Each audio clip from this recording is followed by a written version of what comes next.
अस्सलामु अलैकुम अय्युहत तुल्लाब अंतुम बिखैर माशाअल्लाह। Today we will do exercise of lesson number 3। Lesson number 3 जब स्टार्ट हुआ था तो आपको ये बात बताई गई थी कि अरबी में जब किसी वर्ड पर अलिफ लाम आता है तो अलिफ लाम के आने से उसमें दो तरह की चेंजिंग होती है।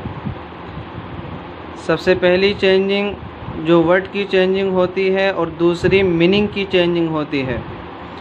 वर्ड की चेंजिंग ये होती है कि अरबी में जब किसी वर्ड पर अलिफ लाम आता है तो अलिफ लाम आने से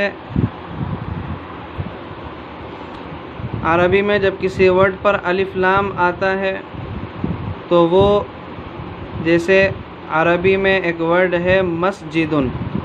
आपकी एक्सरसाइज के अंदर सबसे पहला वर्ड है मस्जिदुन। मस्जिदुन पर जब अलिफ लाम आएगा तो ये अल मस्जिदु हो जाएगा। इसी तरीक़े से एक वर्ड है बैतुन। बैतुन पर जब अलिफ लाम आएगा तो वो अल बैतु हो जाएगा। इसी तरीक़े से एक वर्ड है बाबुन। बाबुन पर जब अलिफ लाम आएगा तो वो अल बाबू हो जाएगा। तो सबसे पहली चेंजिंग ये होती है कि उस पर वर्ड पर अलिफ लाम आने से बैतुन पर अलिफ लाम आने से अल बैतु हो जाता है और मस्जिदुन पर अलिफ लाम आने से अल मस्जिदु हो जाता है। दूसरी चेंजिंग ये होती है कि मस्जिदुन मस्जिदुन जब हम इसको अपनी ज़बान से अदा करते हैं तो आखिर में एन की वॉइस आती है। अलिफ लाम आने से वो एन की जो वॉइस होती है वो साइलेंट हो जाती है।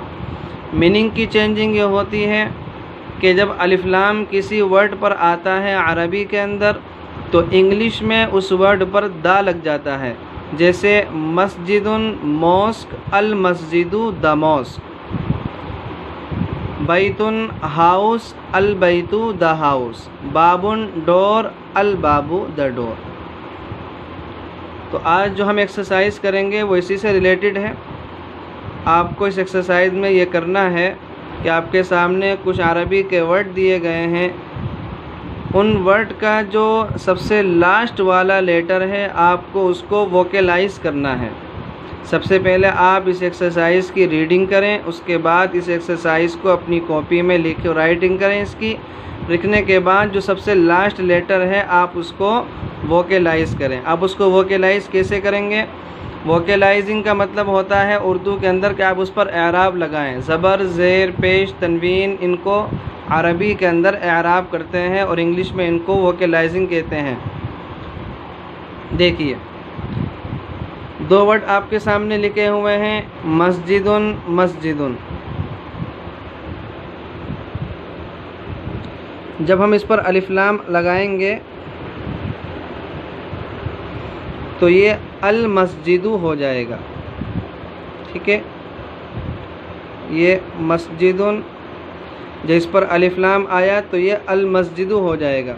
तो सबसे पहली चेंजिंग ये हुई इसमें कि जब वर्ड पर अलिफ लाम आया तो ये अल मस्जिदु हो गया।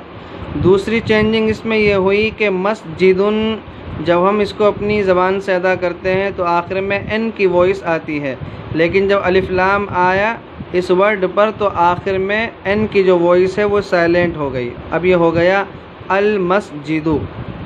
दूसरा वर्ड है माउन। ये भी माउन, जो इस पर अलिफ लाम आया तो ये अल माऊ हो गया। तो पहली चेंजिंग इसमें ये हुई कि ये माउन था, अलिफ लाम आने से ये इस पर अलिफ लाम लग गया और आखिर में इस पर ज़म्मा आ गया, पेश आ गया, ये अल माऊ हो गया। इस तरीक़े से बैतुन, इस पर अलिफ लाम आने से ये अल बैतु हो गया और आखिर में इस पर ज़म्मा आ जाएगा। तो आपको इस एक्सरसाइज में ये करना है जो वर्ड का लास्ट लेटर है। जैसे इसमें वर्ड का जो लास्ट लेटर है वो दाल है, इसमें वर्ड का लास्ट लेटर है वो भी दाल है, इसमें हमज़ा है, इसमें भी हमज़ा है, इसमें ता है। तो इसका जो सब ये लास्ट लेटर है आपको उन लास्ट लेटर पर जो है आपको जो है वो लास्ट लेटर को वोकलाइज करना है। जैसे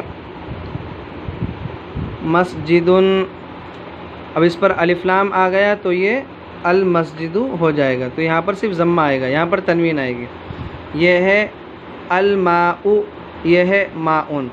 तो माउन ये भी था, माउन ये भी था, अलिफ लाम आने से ये अल-माउ हो गया।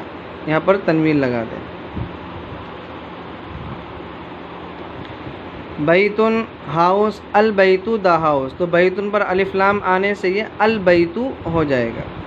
अलिफ लाम जब आता है तो आखिर वाले वर्ड पर हमेशा ज़म्मा आता है, यानी पेश आता है। बाबुन, यहाँ पर अलिफ लाम नहीं है तो यहाँ पर तनवीन आएगी, दो पेश आएंगे। कलमुन, यहाँ पर भी जो है अलिफ लाम नहीं है तो यहाँ पर भी जो है तनवीन आएगी, दो पेश आएंगे। अल-कलमु, यहाँ पर अलिफ लाम है तो यहाँ पर आखिर में ज़म्मा आएगा। सारी एक्सरसाइज को आपको इसी तरीके से करना है कि अगर अलिफ लाम नहीं है तो तनवीन आएगी, दो पेश आएंगे, और अगर अलिफ लाम है तो उस वर्ड के सबसे आखिरी लेटर पर जो है ज़म्मा आएगा। सारी एक्सरसाइज इसी तरीके से करें। Best of luck. वस्सलामु अलैकुम वरहमतुल्लाहि वबरकातुहू।